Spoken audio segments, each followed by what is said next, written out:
اللهم صل وسلم وبارك على سيدنا محمد وعلى آله وصحبه أجمعين.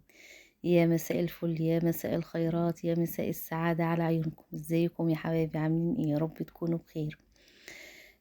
النهاردة زي ما انتوا شايفين كده احنا عملنا من احلى كيك. طلعنا احلى تورتة، ممكن نقول عليه جاتوه، ممكن نقول تورتة. زي ما انتوا شايفين احلى تورتايه عملناها من 3 بيضات بس، بصراحة حاجة فاخر من الاخر. زي ما انتوا شايفين كده، وصوص الكراميل الجميل ده برضو عملناه في البيت، وصوص كراميل اقتصادي جدا. ومنظر الكيك هش وجميل وابيض وجميل وهقول لكم طريقة التزيين، وهقول لك عملنا العظمة دي ازاي. بصراحة حاجة كده ولا في الخيال.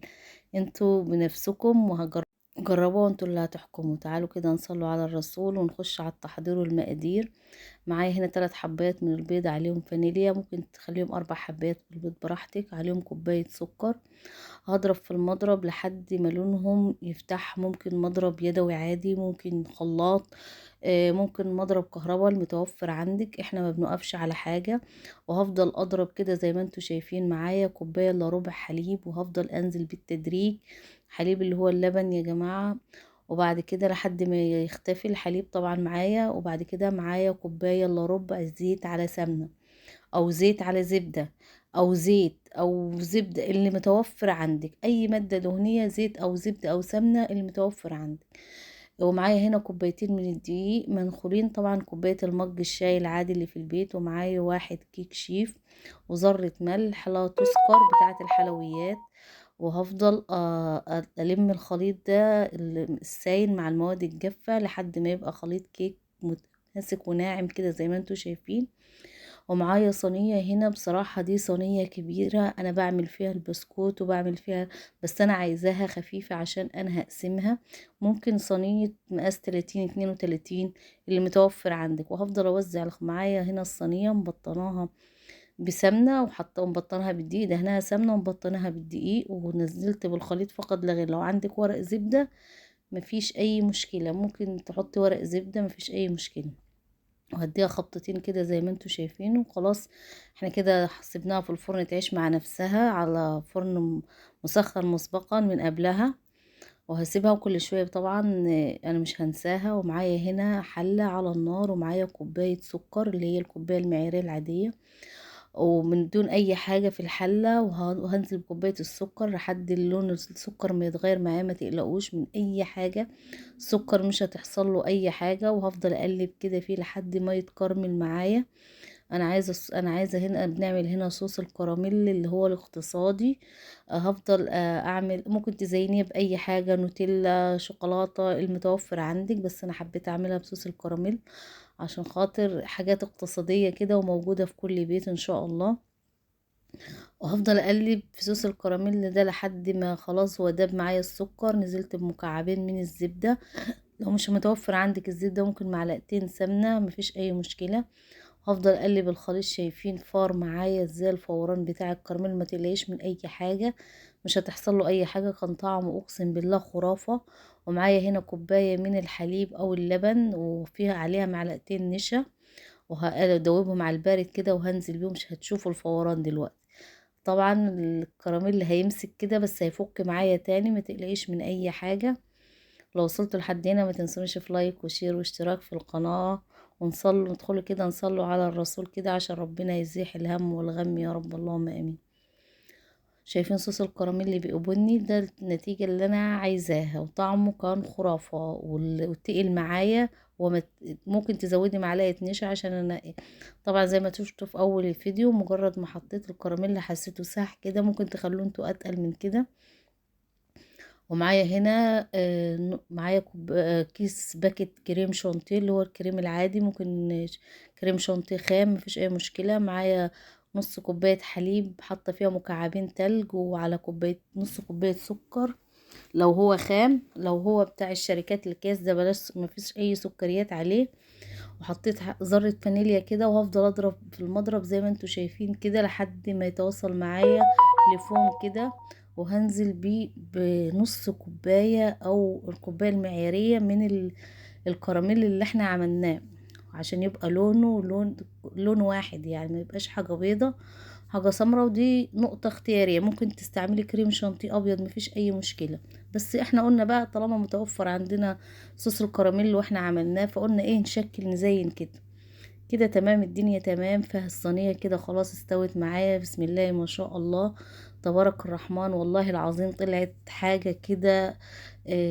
جربوا بس اللي هو المقدار دي، والكيكة بتطلع معاكي حاجة كده ولا في الخيال، حاجة كده طرية وسفنجية وحاجة كده خرافة. جربوهم، بس جربوها وانتوا هتحكموا. طبعا انا قلبت الصينية وشلت الاطراف اللي هي الاطراف بتبقى ناشفة شوية. هقسم الكيك ده معايا نصين. ومعايا هنا كوباية حليب وعليها معلقتين سكر ومدوباه مدفين دفيان بس مش اكتر. وهسقي كل الحليب باللبن ده. الحليب هيطرى معايا وهيبقى مفرغ وجميل وطري، وزي الطرط والجاتون اللي انتوا بتجيبوه من بره، حاجة كده ولا في الخيال. احنا عملناها في البيت ب3 بيضات، وحاجة اقتصادية وموجودة في كل بيت، ما جبناش اي حاجة من بره. وكده هزق كل الخليط اللي انتوا شايفينه ده، وكده تمام. انا ممكن تحط ورق زبدة، جبت اللي هي البلانجة بتاعتي دي اللي انا هحط عليها ممكن تحطي لو انت عندك الدورة بتاعة الطرط دي، بس انا مش عندي. ممكن تحط ورق زبدة حوالين عشان ده هيتبهدل كله. ده احنا ايه هنشيله بقى بالزيادات اللي عليه. بس انا ما عنديش ورق زبدة، حاطه مناديل مطبخ عادي مفيش اي مشكلة. وهتشوفوا طريقة التزيين دلوقتي. انا جبت نص بقى من الكيك ونزلت عليه بالكريم شانتيه، غطيه خالص. الكريمة اللي احنا عملناه وحطينا عليها صوص الكراميل. هيبقى حاجة لحد ما اغطيه خالص خالص معايا. وبعد كده هنشوف هنعمل ايه.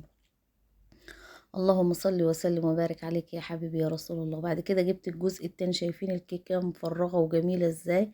شايفين؟ وبعد كده هغطيها بقى بباقي الخليط خالص نهائي، يعني مش هخلي اي حاجة باينة فيها. هغطيها بالكريم شانتيه خالص.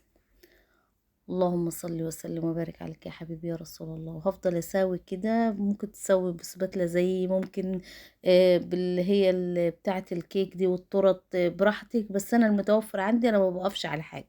انا اي حاجة متوفرة عندي بتقضي الغرض وخلاص. وانت اعملي زي كده، مش اي حاجة. احنا تعودنا نعمل حاجة اقتصادية وما بنقفش على حاجة. ومعايا طبعا هنا ممكن تخلوه سوداني خالص. ممكن انا ضايفة عليه حبيتين لوز وحبيتين عين جمل، وفرمهم كده فرم بسيط في قلب الكبة. ممكن بالسكينة عادي مفيش اي مشكلة. ممكن تحط في كيس بلاستيك وتجيبي اللي هو اللي احنا بتاع البانيه ده اللي احنا بنسوي بيه البانيه. مفيش اي مشكلة خالص خالص. مش هنقف على حاجة. الحاجة اللي مش عندنا هنلاقوا لها بديل ان شاء الله. هفضل ازين التورته كلها باللي هو السوداني وعين الجمل واللوز كده. وكان الطعم اقسم بالله تيجي تقطمي كده طعم اللوز والسوداني وعين الجمل بصراحة حاجة كده خرافية. وهسوي كل الكلام ده. وبعد كده هنشوف هنعمل ايه. شايفين المنظر؟ ولسه ما جهزتش اصلا، يعني المنظر بتاعها بيتكلم عن نفسها. شيل كل المناديل المطبخ دي اللي عندي. شايفين بقى البتاع اللي انا حاطه عليها دي ما فيهاش اي زيادات ولا اي مشغبات ولا اي حاجه. بعد ما شلنا المناديل التورتايه بس كأنك ما زينتيش عليها اصلا. بعد كده انا معايا صوص الكراميل، بس انا الكيس اتفتح مني فتحة كبيرة غصب عني. بعد كده ممكن تفتحوها انتوا فتحة صغيرة خالص. وهزين الكيك زي ما انتوا شايفين كده بصوص الكراميل. حاجة كده اقسم بالله ولا في الخيال. وكان الطعم خرافة. تسيبيها في التلاجة لمدة 3 4 ساعات هتحسي بالفرق فعلا يعني. يعني بصراحة حاجة كده ولا في الخيال. ولو وصلت كده نكون وصلنا لنهاية الفيديو بتاعنا. لو وصلت لحد هنا ما تنسونيش في لايك وشير واشتراك في القناة عشان يوصلكم مني كل جديد. اشوفكم على فيديو جديد. شايفين انا بقطعها قدامكم بالشوكة كده حاجة خرافية. واشوفكم على فيديو جديد يا حبايبي، وفي رعاية الله وحفظه والسلام.